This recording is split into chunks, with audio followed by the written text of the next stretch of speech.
Hey you guys, welcome or welcome back to Our Awaken. So today is a part 2 of why are some millennial and Gen Z adult children going no contact with their parents. So part 1 was really just going over why are people doing it, just kind of giving like the general understanding of just dynamics. But for part 2, we're going to be hearing like actual personal stories from people as to why they've gone no contact with their parents. But to start off part 2, I came across a video of a lady, which I'm going to insert right now, and I just want to give some commentary on that before we roll the clips on the stories of why people are actually going no contact. So let's roll the clip on that and let's come back. So as you guys can see, she's basically talking about there's like a spirit of division going around trying to cause family to separate, which Hey y'all, bring it in. I'm supposed to be hurrying up and get dressed because my husband's about to take me out. It's my 18th wedding anniversary to an amazing man, by the way. I just wanted to find out about the adult kids, the ones that haven't let the bad therapist convince them that your parents are evil and that you need to go no contact women, that they're narcissists, or that you need to set boundaries because they're toxic. Are y'all out there? I also want to shout y'all out too for the ones that haven't let their friends convince them or manipulate them that their parents are evil, because y'all are spiritually aware. Yeah, you're spiritually aware because there's a spirit that nobody wants to acknowledge that's going around making moms and parents the evil ones to separate families and break up families. And I just want to salute y'all if y'all haven't fallen for that bullshit. Yeah, I want to salute you. I want to salute you because you haven't let your friends manipulate you into thinking that your parents are these evil monsters. I had a girl in my comments said that moms were leviathans. Y'all look that up. They're evil sea creatures. She's comparing moms to evil sea creatures. That lets you know y'all ain't all right. But for the ones that are, I just want to say thank y'all. Thank y'all because y'all are spiritually aware. You're spiritually aware. Stay woke, babies. Stay woke, babies. Don't let nobody convince you that your mom is evil or demonic when you know that she's not, when you know she showed up for you. Because you have to be very careful with who you connect with, especially when they're trying to manipulate you into becoming the enemy to your parent. Okay? All right. I gotta go. My husband's downstairs waiting on me, and I'm supposed to be rushing her up. Okay? All right. Oh, yeah. Drop in the comments if you're that adult child that I'm talking about. Drop a heart in there and let me know if you still love your parents, still honor them, still respect them. Okay? All right. Bye. to some degree I can see where she may be coming from with what she's saying, because from like an African background, it's very like family oriented, very community based. But I've noticed since I'm a first gener in America and I hear stories about, like just my family back home and how very like community based it is, I've always said that I've noticed how America promotes individualism and how like they talk about like the nuclear family, but ultimately I feel like just how things have progressed, at least from when I was younger, when I would hear about family, to now, like now that I'm 26, I feel like within society it's very individual based, it's very not family oriented. If anything, I feel like this society like causes people to separate, usually based on just greed, comparison, and just a whole lot of other things, right, which I can talk about in another video. So I will not negate her perspective about like just the spirit of division going around, but in this case, like again, that's not what we're talking about. I think it's very important for people to acknowledge that just because you are holding people accountable doesn't mean that they're like these evil people. Every parent is not going to get it right. Every parent, you're a parent for the first time. You get what I'm saying? Like, there are things to learn. It's okay for you to not be perfect. So that's not what we're talking about. Because on my channel, I always say to expect perfection from anybody is just like unrealistic and it's delusional, honestly, because nobody's perfect. Nobody's perfect. So we're not talking about parents that like did their best and they fumbled the ball in certain areas and now you're making them out to be like this evil person. Like, that's not the type of parents that we're talking about. People who are rationally going no contact with their parents are for reasons that like if you were to have experienced it, you would be like, nah, like that's crazy coming from a parent. You get what I'm trying to say? So it's not even like, oh, you're just mad at your parent for doing something, so now you're going no contact with them. Like, no, we're talking about like serious situations that would make you feel like, yo, this is so toxic, I have to separate. We're not talking about the parent that didn't buy you a toy because you wanted it and they didn't have it. Or we're not talking about the parent that yelled at you because they were frustrated. People, y'all have to understand, there are different levels to parenting. Some parents were doing the best that they could, and just because they had to discipline you or they couldn't give you what you needed, or maybe they were just human and acted out of emotions that they may have realized after the fact wasn't the best. Because there's a difference between a parent who would like act out of like an emotional outburst, or even just like not show up in the best way and apologize for it, or if you as a child bring it to your parents' attention like, hey, I didn't like this, or hey, you know, like, can we adjust this? There is a difference between a parent who is saying like, okay, I'm willing to adjust myself for you because you are worth that, versus a parent who wouldn't adjust anything and doesn't care about what their child has to say because they are operating from a very, I don't want to like just label everything narcissistic, but like if we're looking at things from that aspect of a parent who is very self-centered, care about themselves, who's selfish, who's manipulative, who's just mean, there's a difference between that type of parent and a parent who isn't perfect. So please, maybe the woman who made that video, maybe you've had an experience of a parent who was just like any typical parent, right? Where they may have done the best that they could and they weren't perfect. So you understand, like, you're able to forgive them. You're able to still have a cordial relationship with them. But there are people who don't have good relationships with their parents because their parents just did not show up as a good parent. You get what I'm saying?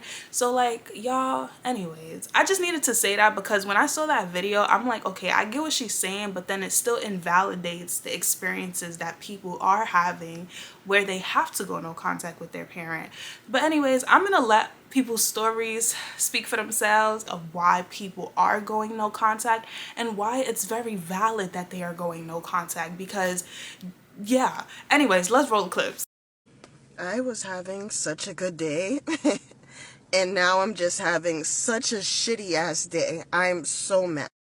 You know, I haven't talked to my dad in years, and any single time I talk to any family member of mine, they ask me why I do not talk to my dad, is because whenever I talk to this man, he always makes everything about him.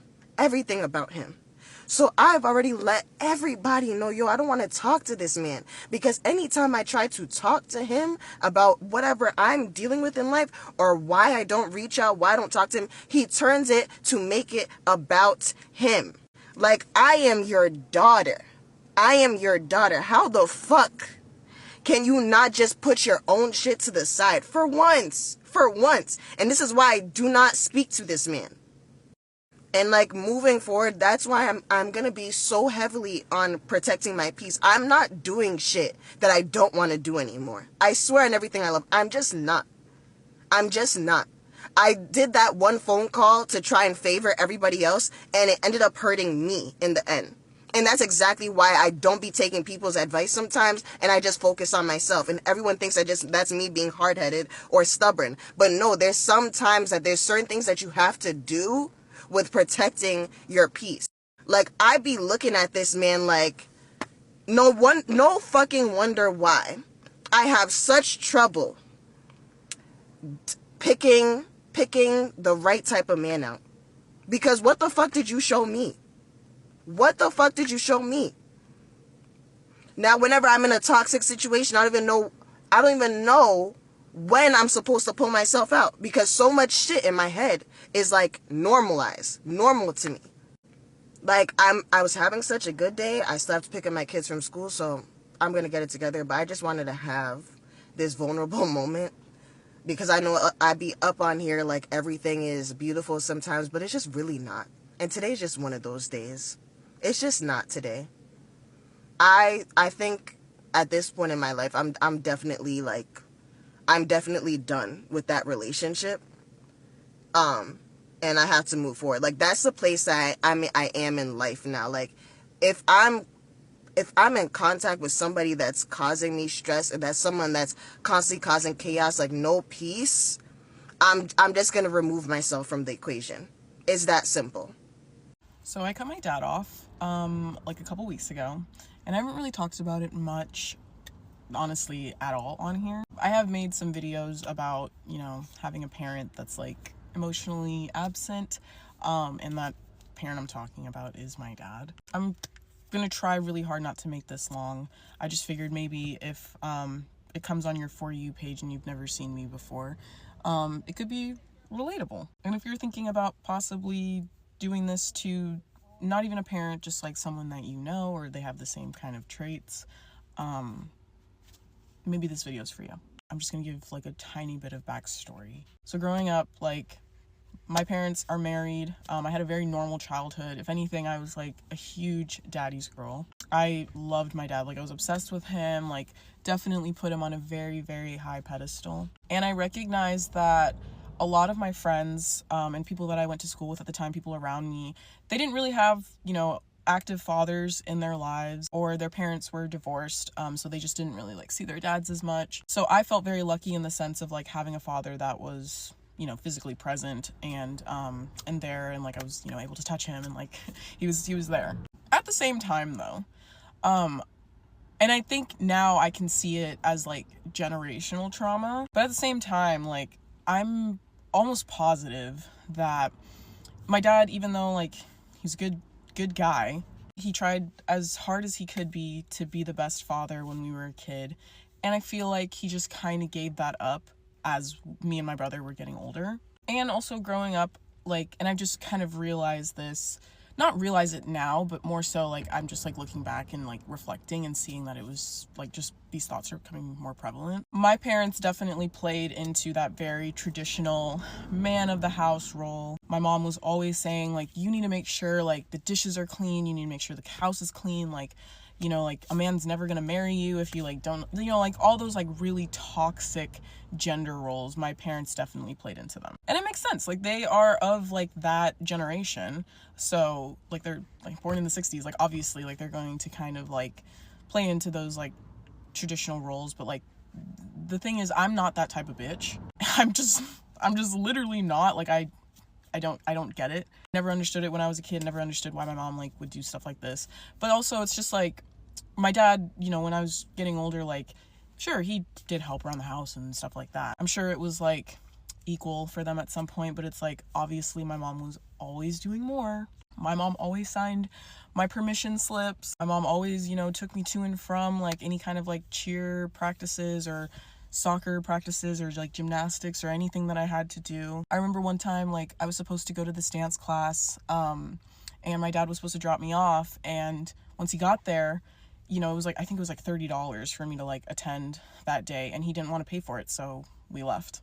Like, okay. There would be times where we'd go to the grocery store, and my mom would maybe be taking a little bit too long in there, so he would just leave. Like, he would just leave my mom at the grocery store. Like, sometimes I'd be with her, so like he would just leave us at the grocery store. He'd come back around and pick us up, but it's like, what the fuck? Like, why would you do that? And it was always like growing up, when going into like man of the house kind of things, it's just always what my dad wanted to do. It was always what he wanted to watch on TV. It was always what he wanted to eat. It was always what he wanted to do, where he wanted to go. Not talking about like, you know, like when we take family trips to like Disneyland and stuff like that, but it's just like, it was always his choice. Like, fuck whatever my mom would suggest, fuck whatever we would suggest. It was always his choice. So growing up, I understood that like, maybe because you're the man of the house, like you're the breadwinner, like totally understand you doing all this. But like, after like 2018, my dad started becoming like really, you know, sick, like on and off. He ended up having a stroke in 2022. So he was out of work. And it was still like that, where even when I was still living at the house, like it would be like, oh, well, we're still going to do what he wants to do. And like, as a kid, I understood that. Cause like, okay, you're the breadwinner, you're the man of the house, like totally get that. But then like when we were getting older, he wasn't doing anything around the house. He was not helping anybody. He was, if anything, just like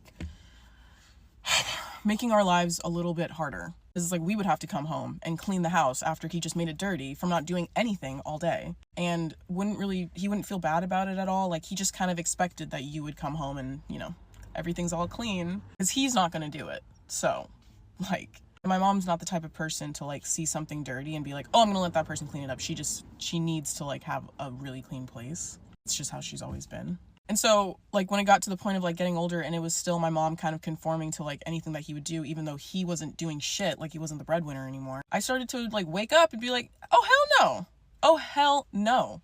So my issues with my dad started, like, I think probably, like, my early 20s, like, 22-ish, I started, like, having big issues with him. And, like, I was still there for him when he got sick. Like, I was taking care of him when he had a stroke, took him to his doctor's appointments. I did a lot for him because obviously he's my father. I put my personal feelings aside for how I felt because, like, obviously I don't want anything bad to happen to my dad. But he wasn't helping himself. You know, even after he had his stroke, the doctors told him, you can't drink alcohol, you can't smoke. He went back to doing all of those things. And he was still complaining that he was, like, getting sick, not getting better. He wouldn't listen to my mom when it was time to take pills and all these things. You're not a fucking kid. You're a father. You're a husband. You're an adult. Grown-ass man. This is also just like a random spurt. I kind of forgot too. I also promised myself that I wasn't going to travel with my father anymore after we all took a family trip to Cambodia because he was insufferable on that trip. Like, truly insufferable, and thought the world revolved around him. So I told him and I told my family, I was like, I will never take a family trip with him again. Just saying. Anyways, it got to the point where he would start to isolate himself every single day from our family. Like, he would spend every single day in our, you know, downstairs TV room for hours. And it was like, to the point where I was like, I can't do this anymore. So obviously I moved out. I moved to LA. And I just would still have to deal with, like, having to hear about this. And I just couldn't take it. And recently when I was home this past summer for about a month or so, there was some things that, you know, like health things that happened. And I, you know, came back home. He was still kind of doing the same thing, still kind of treating my mom the same way. And I just couldn't take it anymore. So I wrote him, you know, a note just saying, hey, like, I cannot have you in my life right now. For my mental health, like, it's really just, it bothers me. It makes me think of, like, every single day of just, like, everything I've gone through in my childhood and, like, how he's still not listening. We've had to preach millions of times, like, we just want you to get better. We don't want you to drink anymore. You're hurting us as a family. And he just doesn't care. And I can't personally put myself through that pain anymore. I know I am worthy of having a father who loves and supports me, puts 100% effort into, like, everything, like, cares about my stuff, cares about anything that's going on in my life. And if I can't have that, then that's fine. I'm 28. I've gotten to this point, and I've been just fine. But, like, just know, like, if you're going through this with a parent or anything like that, you are so worthy. You're more than enough. You're never too much. And, like, parents have trauma of their own. I'm not really sure if my dad had, like, obviously a manual on how to be the perfect father. No one's the perfect father. And he was pretty good up until, like, I was a teenager going into, like, my early 20s. But I can't have that energy in my life anymore because it's killing me. And I deserve to live a happy and fun, full life with people that love and support me and give me the same effort that I give them. And so do you. My parents are kind of unexpectedly in town today, and they said they want to spend time together, but I don't really want to spend time with them. And there's a thought that says, but it's your mom and dad, and they're here, and they live pretty far away, and you should take this opportunity to do that. But I just don't care. At this point in the game, I don't care to fix that relationship. And at the end of the day, it's not my responsibility nor my obligation to fix it. And I'm in real time kind of feeling all these feelings in my body, kind of dealing with all of this. And it's taking some time to just sit with it and sort through. And I don't want to hurt their feelings, and I know that they're getting older, but I can't do this shit anymore. I can't pretend to be somebody I'm not. I can't cater. I can't cater to them. I can't cater to anyone anymore. It's like the only person I care to cater to is myself and what I want to do and how I feel about stuff. And what's funny is I'm in, like, a really good mood today. Right? Like, fucking Killer song came on the radio on the way over here.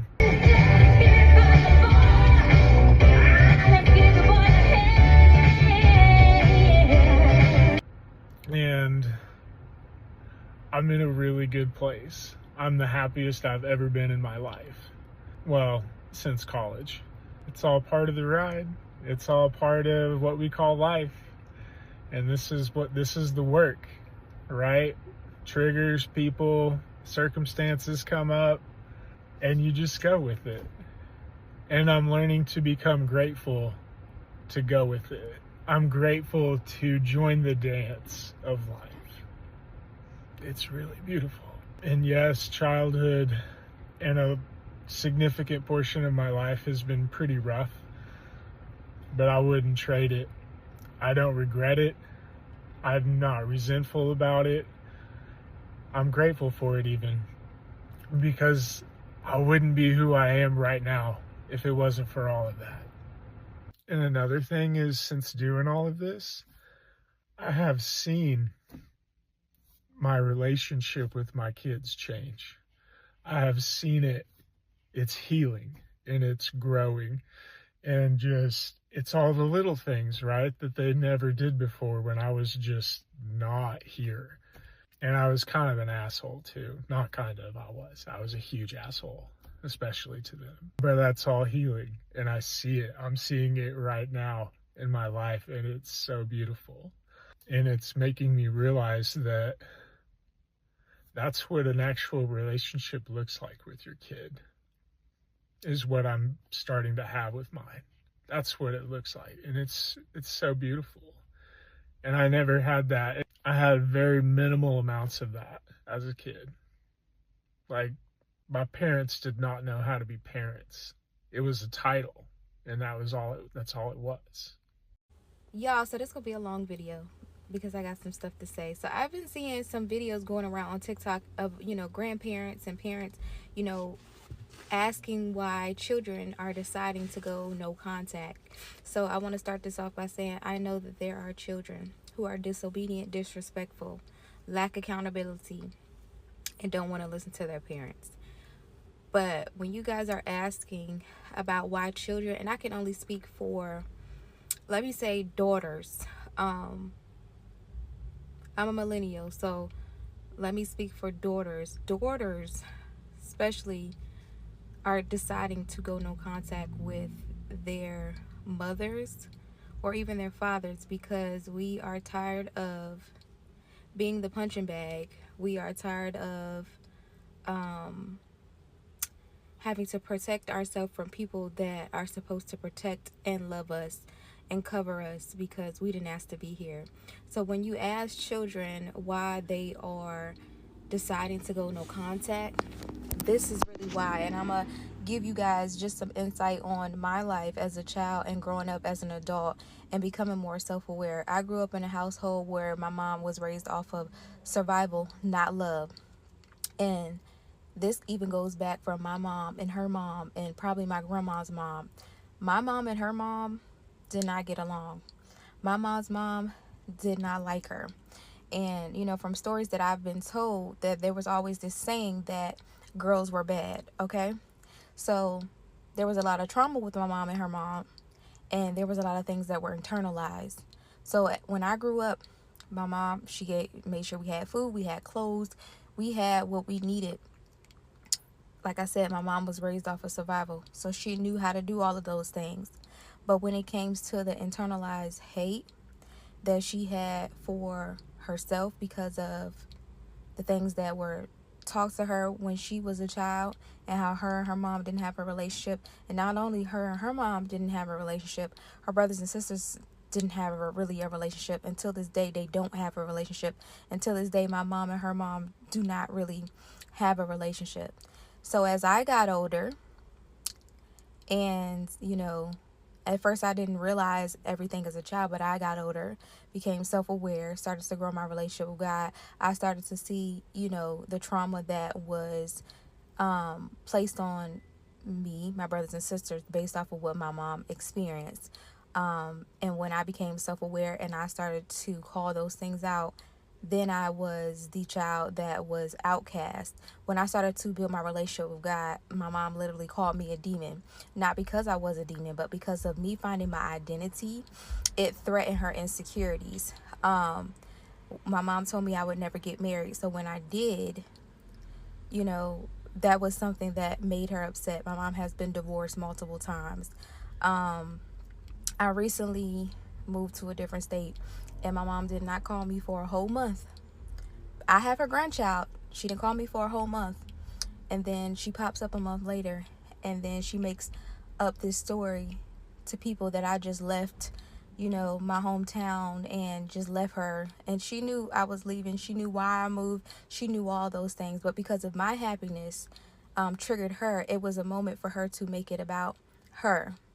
Instead of making sure your child was safe, instead of checking on your grandchild, she made it something about her. She can't fathom the fact that I'm happy. She can't fathom the fact that I'm actually, doing better with my life. And a lot of times when parents are not happy with themselves, when parents did not achieve what they wanted to achieve, they see their children not as children. They see their daughters not as daughters, but they see them as competition. So when you ask children why are they deciding to go no contact with their parents, because we've had enough. And when you become self-aware and you see things for what they are, people can no longer manipulate you, regardless if that's your parent, your child, whatever. People can no longer manipulate you because you see things for what they are. So a lot of us are going no contact for those reasons, because abuse is abuse. And it's like knowing that a snake is a snake and still allowing them to bite you.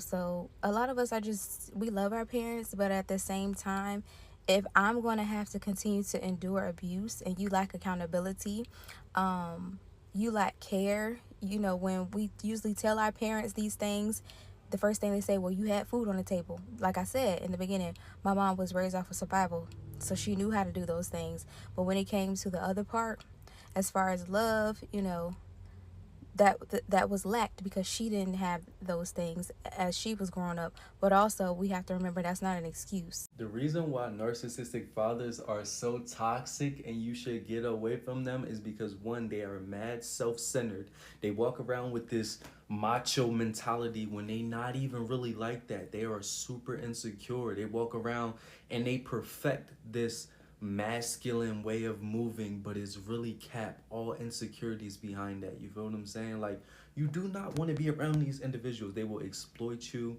They will make you feel like nothing you ever do is right. You feel what I'm saying? You could wash the walls, and then they say the walls wasn't washed properly. You say, okay, well, they'll be like, well, I washed these walls and I also washed your room. You wash their room, and they still say it's not enough. So they'll make you feel like it's never enough, never enough, never enough. You feel what I'm saying? Sometimes they might exploit you. They might do something like this. I had this happen in my own family. They might do something like this where they'll buy stuff. I don't know what the purpose of this is, but they do weird stuff like this. I don't know what it is. Comment below if you've dealt with something like this. They'll buy stuff. And say you ask for it. You're a child, so you might want something. They'll buy stuff and you ask for it. They won't give it to you, won't give it to you, won't give it to you. They'll wait for it to expire. I don't know if that's them trying to show you that you don't matter or you can have it now because it's no good and you no good. I don't know if that's the case, but that happened in my family. They'll wait for it to expire, and then they'll say you can have it. Every time it's like a pattern. Oh my, oh Jesus Christ, is wild. Is wild, but it's like also for them, they have poor boundaries, so they try to exploit your boundaries specifically. Like, they don't have boundaries 100% themselves, so they automatically assume like they can break your boundaries because they don't have boundaries themselves. You feel what I'm saying? But yeah, they're just this fake macho guys who brag about everything, but they do it subtly a lot of times. It depends on what kind of narc you're dealing with, whether it's a covert narc or a vulnerable narc or a grandiose narc. Grandiose are just all over the place, extra, always bragging, you know what I'm saying, like big children. But yeah, having a narcissistic father is different. There's so many more elements to it, but just in general, they toxic, and they're going to destroy you, and they're going to, sometimes they will, make their daughters hate men. Sometimes they will be on a DL. Sometimes they will damage their son so much till their son is just like them. and so many different elements. I could go on and on and on. I probably missed some. Comment below some things you remember about your family system. Like I said, it depends on what type of narc you're dealing with. But regardless, if you no contact, God bless you. Continue to push forward, and that's amazing. If you still with them, you got to create a plan to get out of there, because we don't got time to be playing with the devil. You feel what I'm saying? Hey y'all, I know I have not been posting like that. I have been very busy. Sorry about the plastic bag. I got some numbing cream on because I'm getting a tattoo. I don't care about your judgment. Argue with your mama, don't argue with me. Leave me alone. I'm grown. But that's not why I'm here. I am here because I have seen so much on estranged parents and kids that are no contact. And as a child of a narcissistic, possibly psychopathic father who I have gone no contact with, it's been both validating and also frustrating, because I see, of course, the no contact kids and I'm like, heck yeah, brother, I understand that. And then I see the estranged parent TikTok and I'm always like, why is I'm sorry so hard for estranged parents? And so I just kind of want to tell a little bit of my story and also just my take, because if I can maybe reach somebody and get them to rethink how they're going about it, hey, amen. And I want to say to estranged parents, it's not sudden. Your child cutting you off is not sudden. Your child been telling you or has been showing that you are on your last legs with them. You can lose your child emotionally long before their physical presence is gone. Okay? You can definitely live in the same house as your child and that child be checked out from you emotionally. That child does not see you as a protector. They do not see you as peace. They don't see you as a parent even. They see you as an enemy and as a person who is trying to harm them. Because that's how I see my dad. I don't see him as a father. I see him as my villain, my harmer, because when I was 25, and this was the comment that was the last straw for me. Not the first straw and the only straw, the last straw. I was 25, and this was after my dad had blown his own life up because, you know, again, vindictive, malignant narcissism. You can imagine how that affects your personal life. He and I were on the phone, and he had told me, because again, his stuff was messing with my own life as an adult, like where I was leaving work to go deal with his messes that he made because he was getting arrested. He was refusing to accept his own bipolar disorder diagnosis, which I have and got diagnosed first. He didn't accept his and he got diagnosed after. It's a whole thing. But I was leaving work and stuff to go fill out missing persons report to go and look for him. And my dad, like, he would kind of play a game where he wanted to get help, and then he would get like money or shelter, and then he would disappear again. And so I remember on the phone after he had done some nonsense like that again, he said to me, "You didn't have struggle, so I decided to be your struggle."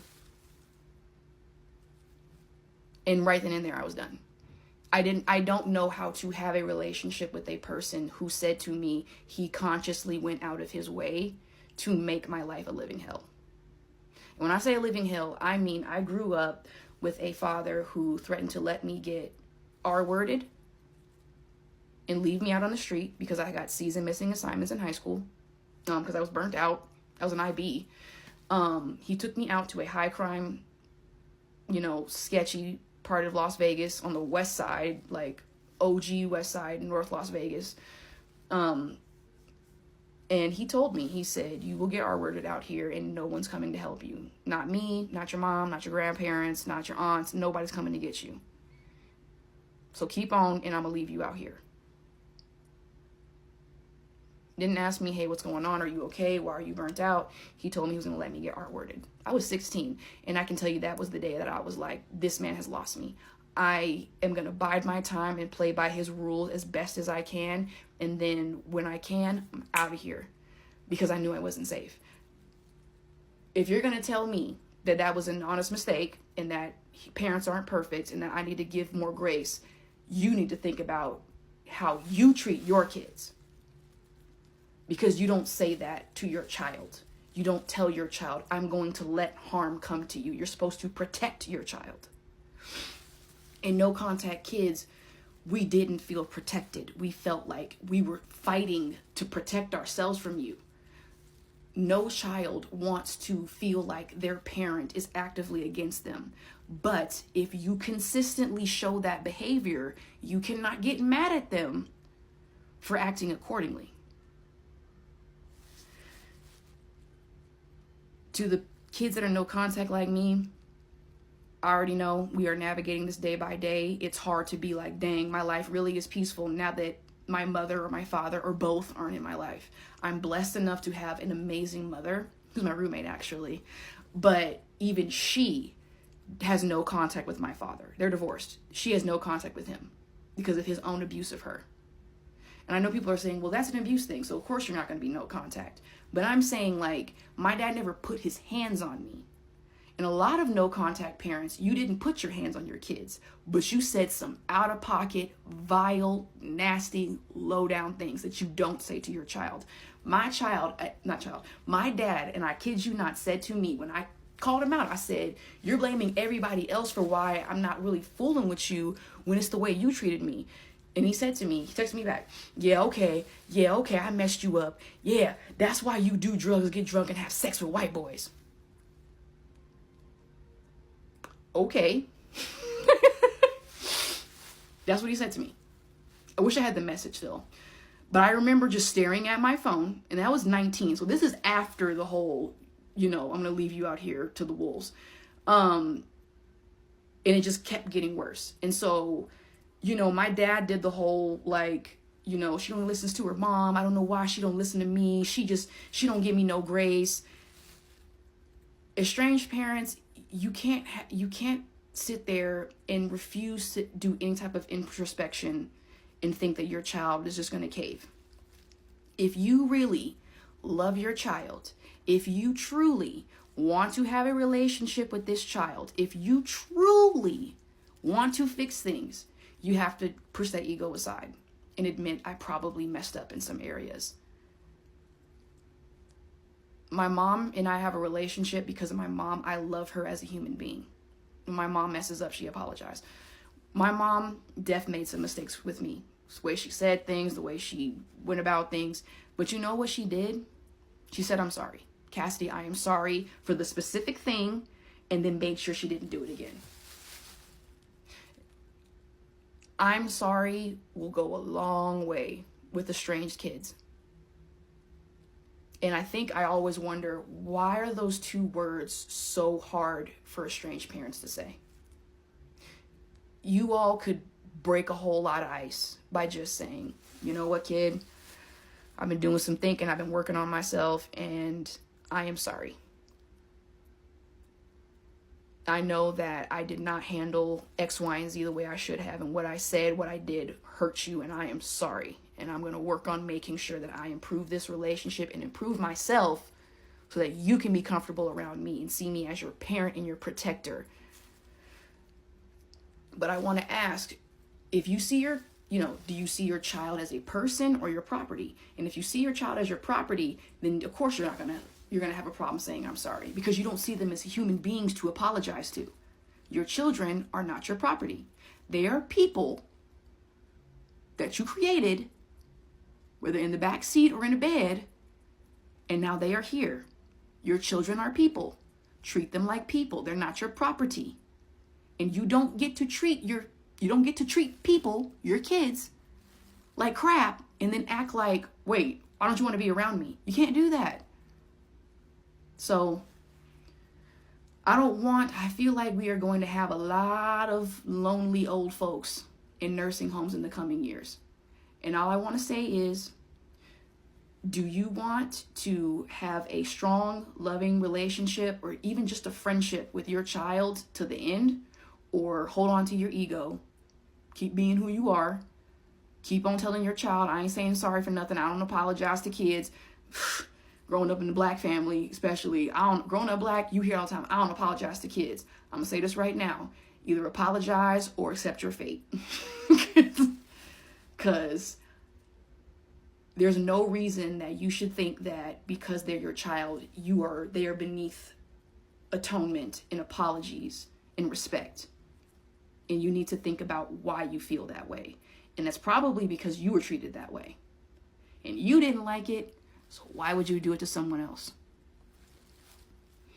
Anyways, make good choices, people. Say I'm sorry. I'm sorry will get you so far. I wish years ago all he said was I'm sorry. And say I'm sorry before it is too late and you get to me where there's apathy towards your estranged parent. I just saw a creator posted a video talking about the fact that when people go no contact with their family members, specifically they were talking about parents, it's not because of something that happened to them when they were 11. It's because of repeated continues of patterns of behavior from their parents. And that resonated with me really hard because I had an abusive childhood and I'm no contact with a lot of my family. And a lot of them walk around and make it seem like I'm just bitter and miserable for things that happened in my childhood that happened 20, 30 years ago. And that couldn't be any further from the case. Yes, those things happen. They had lasting impacts on me and I was mad about them for quite some time. I'm not gonna lie about that. But I spoke to most of my family well into my 20s, so it was not something that was happening to me when I was 15. Rather, every single body that I cut off, I cut them off because I had a eureka moment after an active engagement with them. Like, when I say that, I mean like I'm actively engaging in conflict or conflict resolution with them, and I had a eureka moment where I realized this person is never gonna change. Nothing is ever going to be different with this person. Who they were when I was 11 years old and who they are now is the same person. And while they cannot manhandle me the same way because I'm no longer a child, if I'm going to have a relationship with this person, I have to be willing to subject myself to constant disrespect and being manhandled. And I decided that I didn't want a relationship with them that bad. It makes them feel better to tell themselves it's because I'm bitter and I'm holding on to the past, but they are the same exact person when I was 11 years old that they are today. They have not changed. They're not going to change. And that was the realization that I had to come to. It's not what happened to me at 15. It's what happened to me at 15, 16, 17, 18, 19, 20, 21, 22, 23. For all the years that I'm in contact with you, I keep having the same experience. And it was my own mother who taught me that the definition of insanity is doing the same thing over and over again, expecting a different response. At some point, it is insane to continue engaging with these people and expect anything different from Am I the only one that thinks that me going no contact with my mama was actually me setting an example for what she should have done to her mama? My grandmama was wild. I mean, like, fucking crazy, bro, for better and for worse. She would definitely put you in a lot of situations where you be in public just looking like, what's about to happen? She was fly as fuck. She never worked. Always took care of the household. Had the mink coats, had all the gold rings, had the long red fingernails. My granny was one of them ones. But she was also extremely abusive towards my mama. So out in public, everybody loved my granny. She was the life of the party, always smiling and talking to everybody. But behind closed doors, she could be very vindictive. She could be verbally abusive. At times in my mama's life, even physically abusive. So from my mama's angle, out in public, my mama was, she was a very beautiful woman, very caring, very helpful. But behind closed doors, she was dealing with like the side of my granny that was abusive. So she was showing up with fake smiles in public, but internally she was hurting. And when I look at it now, I think these stories are the root causes to a lot of suffering that my mama continued throughout her life. Pause real quick. Suffering is a choice. Pain is inevitable. So as my grandmother got older, obviously she's getting sicker. Well, not obviously, but her choices led to her being sick. And my mama and myself and my sisters would be there to care for her to a certain extent.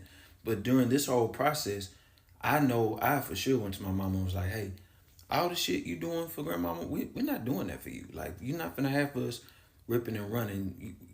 You're not gonna have us catering to your every need when there's many people around you. If you're living in an assisted living facility like your mama, that can help you. This shit, we're not doing this. And then I'm not gonna get to the point of doing all the time and it don't even have to be reciprocated, but just a level of gratitude needs to be expressed in order for me to know that you are grateful that I'm still doing these things for you when I don't have to. I was like, I'm not putting my life on the back burner to help you out in your later years because of poor choices that you made with your health. And I really don't recall my mama ever verbally complaining a lot about my granny, but you could just see the fatigue in her body. She was drained. I mean, this is an abusive relationship that goes all the way back to her childhood. And just the type of abuse has changed throughout the years. But abuse is abuse, and a victim is a victim. The fatigue was there. So then when it came to me going no contact with my mama, I don't think the hurt and shock all came from the fact that I was cutting her off. I think she really just misunderstood me. I think she was thinking in part, like, damn, like, well, shit, my mama, put her hands on me. My mama did this. My mama does that. But I'm still, like, there for her. Why can't you be a good child and do the same for me, even though I put you through this, that, and the third? And it's not as bad as what I went through as a kid. And I would tell you objectively, no, my mama went through worse shit. But that doesn't mean that I should like give all my freedom and rights and willpower to somebody who, is abusive in any form. So in those moments of no contact, because I went no contact more than once, like now I look at it as I was trying to show her like what she could do, what was a possibility for her. Because I never forget, we was in Florida one time. This is a funny story. It was me, my mama, my stepdaddy, my sister, and my granny. And everybody had plans. Like, my stepdad was finna go do this. Me and my sister was finna go do something. My mom's finna go do something. And my granny looked around. She said, well, he going to do this, and they going to do that. What the fuck am I about to do? To my mama, I said, hey, man, nope, cut that shit off. We do not need to help this old-ass lady out. Just being ungrateful, bro. Like, your old ass gonna sit in that wheelchair. That's what you gonna do, because there's no room or space to be talked like that and still, like, show up as your best. So my mama was just, like, it was like wringing water out of, like, a damp wash rag. Like, my mama didn't have much to give. She was giving so much to that relationship. So when it came to me, she's still dealing with that hurt, and she couldn't like pay attention to my hurt or see herself in my hurt. There would have been so much less stress on my mama's life if she would have dealt differently with her mama.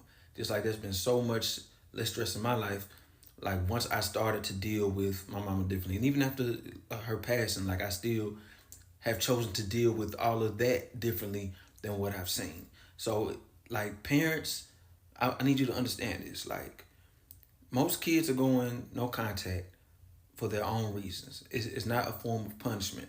And at the end of the day, y'all are still kids as well. But you don't think that it's right to go no contact with a parent just because they're strictly your parent. That doesn't make any sense for your health. It doesn't make any sense for your well-being. We are choosing to put ourselves first because you didn't. But you still have that opportunity. There's a lot of accountability that comes into play in all this as well. And I'm going to leave y'all with this. Life is filled with so many possibilities of how things can turn out.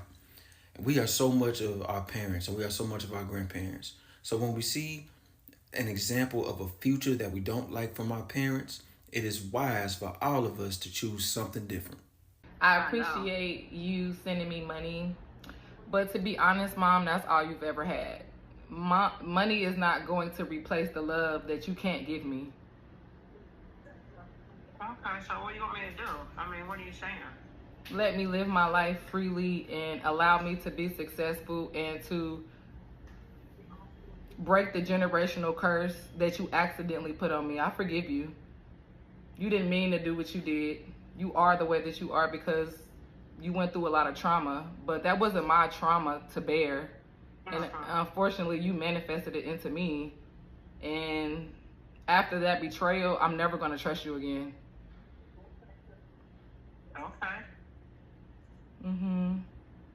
Okay, well, I was just calling to check on you, though. Because, I mean, everybody said they had panic, so I just, I still want to talk to you from time to time. If that's okay with you, or, I won't bother you. I do try to text you, but you don't text me back. So that's why I called. Yeah, that's because I spiritually released you. You're not my mom. I had to raise myself. I don't know you. I don't trust you. And I know this may hurt your feelings, but I just can't fake the funk anymore. Okay. Mm-hmm. Okay, well, I hope you have a wonderful life here. I will. God got me. I promise you that. Okay. Mm-hmm. All right, then. All right. All right, bye. My video of me going no contact with my mother went viral yesterday, and there's a couple comments that I want to address. Number one, if you abuse your kids, just say that. Because the way that the mothers were appropriating the abuse is crazy to me. Y'all are feeling sorry for the abuser and never the abused. Victim blaming is exactly why people stay stuck in a perpetual cycle of toxicity, because y'all love to jump to the aid of abusers. That's just like when girls get raped. The first thing in the comments is, well, we don't believe you. We need proof. Girl, what? Me running away from home when I was a kid was proof. Me being suicidal in 7th grade was proof. Are you dumb? Like, do you understand the amount of emotional turmoil and abandonment a child has to go through to be thinking about unaliving himself in 7th grade? I was 12. She is a covert narcissist, and y'all are falling for her performative softness. That's what covert narcissists do. They're not outwardly aggressive. They're not going to yell. They're not going to scream. They're going to pretend to play victim. They're going to weaponize your kindness against you and pull strings of guilt out of you. That's what a covert narcissist does. I find it so funny that nobody in that comment section, except for the people who are aligned with me and was able to receive the message, none of y'all noticed that. Did she apologize? What child says that to their mother and the mom isn't like, I'm sorry, baby, what can we do to fix it? She didn't care. She was emotionless, cold, and empty like she's been my whole life. Did she take any accountability? I said that she betrayed me, and she just said, okay. What? Huh? And then number 3, she was sending me money from my block list. Do you understand the amount of desperation and guilt someone has to send money through a block list? I didn't even know you could do that. Of course I kept the money, silly. Like, she obviously sent it for reparations for abandoning me as a child. Why would I give the money back? Who the hell is giving back $10,000? Honestly, I should have got $50,000 because my trauma was worth way more than $10,000. And lastly, for all the people who get inspired by my videos, who have decided to no longer be a victim and become their own hero, it's okay to go no contact with your parents. Do not listen to these people. They always want to say, honor thy mother and thy father. Y'all love to weaponize the Bible to appropriate your own sadistic needs and desires. Girl, bye. God also said, train up a child in the way that they should go and they will never depart from it, baby. I was raised in the church. I'm just not religious. And lastly, somebody else said, what God do you serve? You don't serve a God, you serve a demon. Oh, I rebuke that. First off. Secondly, I can tell you that my God is not a white man in a scab with long brown hair. I'll tell you that much. Nobody is going to stop me from speaking my truth. My testimony is my truth. My testimony is me showing how to overcome obstacles, how to EFT tap, heal your nervous system, do somatic exercises, and reclaim the joy and innocence that was stolen from you as a child. My content is not going to be for everybody. I want the people that were broken. I want the people that were abandoned, raped, hurt, the people who didn't have a perfect childhood. Come to me because you're my target audience. I'm for the people who lost hope. I'm for the people who tried to commit suicide because the pain was so unbearable, baby. Okay? And if you're a mom who abuses your child, I can tell in the comments because you love to appropriate abusers. It's talking about, I'm spoiled and I must be the only child. You're projecting. Baby, I have 2 siblings on my mom's side and 4 on my dad. You don't know me. You don't know my story. You haven't even bothered to scroll down my page. You just jumped into the comments off of one video. That's how I know y'all new here. Like, my people get it. The people that get it. End of story. And I'm not going to apologize for speaking my truth. No, I'm not sending her that money that she intentionally sent me from my blacklist. You sound dumb. No, I'm not going to feel bad for protecting my peace. No, and no again. And this is why I feel like God intentionally told me to start speaking my truth so I could be a beacon of light for other people. My authenticity is the very thing that gives other people permission to set themselves free. The way that y'all are acting in those comments is exactly why people stay stuck in abuse. Because y'all love to blame the victim and protect the abuser. Bye. If you follow me, I'm sure you already know by now that I've been in contact with my mother for almost 2 months, but I have not talked very intimately about the things that led to me going no contact. And so I'm going to give you guys some of the reasons that I have on this running list, because it's a list that I go back and I reference whenever I think, oh, was it too drastic going no contact, or is this something that I could change my mind about one day? And so I'm going to read you guys some of the things that are on there. Okay, so at the top of the list, we have made fun of me for draining my savings because I plan to myself. She came to hit me when my ex told her that I was feeling this was like a different year. She made me eat the dirty grease out of a pan I washed incorrectly when I was 10, and I was rushing because she was threatening me and everyone was getting beat, so I didn't want to be one of them. She knew her brother touched me and had me watch porn with him and still let him bring my little sister dolls like he wasn't probably bricked while buying them. She forced me to walk laps when I could barely breathe from COVID. Like, I literally couldn't sit up without feeling like I was gonna die, but she still had me walking laps because she has a massive ego and she likes to control everything. She told me she had a dream about me doing a naked photo shoot. She told everyone in my family that I was pretending to have seizures because she got a boyfriend and I couldn't handle it, even though I survived my whole childhood without any motherly love or nurturing. I was literally raised by myself and my sister. She broke the phone I'm actively paying off that I got for my little sister. So I'm paying for a phone that literally cannot be used. She accused me of grooming said little sister because I helped her make a vision board. So the backstory behind that, which this was the moment where I was like, we are never speaking again in life, and I'm standing on that shit. I cannot do this anymore. I went to a mental health day. Like, it was just like a fair that had a bunch of mental health agencies, and they gave you like little stickers like mental health matters, whatever. And my little sister was doing badly in school, so I was like, you need to find a way to focus on your future. What do you want for your life? So she put things like, oh, I want to live in Korea, I want to do this, I want to do that, I want to be a vet. Like, she was putting out, it was a very positive thing. It's a fucking vision board. How do you make that something negative? Only a narcissistic abuser could do that. And so it was a whole thing. She was cussing me out. She was saying that I was grooming her, all this stuff. And that was the moment where I was like, I cannot do this anymore. I don't care if I have to sleep outside in a tent. I'm not doing this anymore. You're not going to accuse me of grooming someone that I love more than I love you. Like, more than I love anybody in this entire world. Like, that is my baby. It's my baby. I'm sorry. Like, she is my baby. And I would never, ever, ever, ever, obviously, like, I love her and I'm the person that she trusts most in the world. And so it was a very weird thing to have that happen, especially because that same sister said directly in front of her that she wishes that I was her mom because we're like this, and I create a safe space for her, and I really pride myself on that. So she knew that it would be really hurtful because me and my little sister are literally like this. Like, I raised her just like I raised myself. But yeah, those are some of the reasons, and I'm posting this because I fucking want to. So yeah. No, but truly I post this stuff because I hope that it's helping other people, because I'm really fucking struggling. So it would really help me to know that it's helping other people and not feel alone or feel like, you know, something good can come out of it. I don't know. But thank you for watching. I love you. Bye. I'm seeing a lot more adults going no contact with their parents, and I am loving it. Y'all, that shit is not easy by far. To mentally detach from someone who you really want to be around, your mother, your father, your siblings, is not an easy feat. Do not feel guilty that you are choosing you above them now. They've had opportunity after opportunity after opportunity to treat you right, to acknowledge the trauma that you have endured, to acknowledge that they were a part of the trauma that you endured. But somehow they do not feel like they were a part of any of that. And they continuously abuse you and do the same things that they did to you as a child because they cling on to that title of they are your mother, they are your father, they are your siblings. I am not doing anything to you. This is what it looks like when you're, for family to love you, and you must be the person that's wrong to feel that way. Baby, no. Love is not manipulative. Love is not abusive. Love does not lie to you. Love is not selfish. When you realize that people will treat you exactly where they want you to be instead of where you are going, you will quickly move on from that person.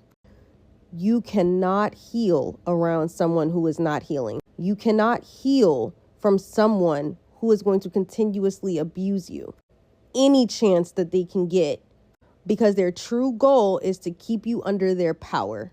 Remember, trauma is passed down. One of the biggest reasons that I had went no contact with family was because I now had children. The parents of parents who have abused them will grow up to be overprotective adults for their children. I continue to heal to be ever more present for my children, to make sure that I am able to identify any of the areas in which they need help the most to be a successful adult. I make sure that I am not allowing my trauma to dictate how they should be and where they should be, because it's not their fault. I just simply put in more work in myself to ensure that I am the best parent that I can be. And to clarify something that I said earlier, and let me clarify something that I said earlier that I don't feel like I finished my thought, because that's ADHD. You cannot heal from someone who is going to continuously abuse you and stay around them. The healing is going to start when you leave from them.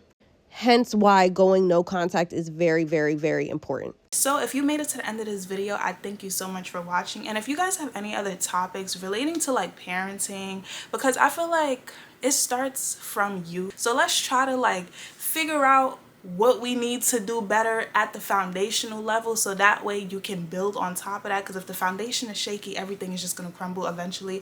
But if we can do what we can as a society to really be intentional and also be just like nurturing towards the children, I feel like that's really what's really important. So anyways, I thank you for watching this video, and I hope to see you in my next one. Bye.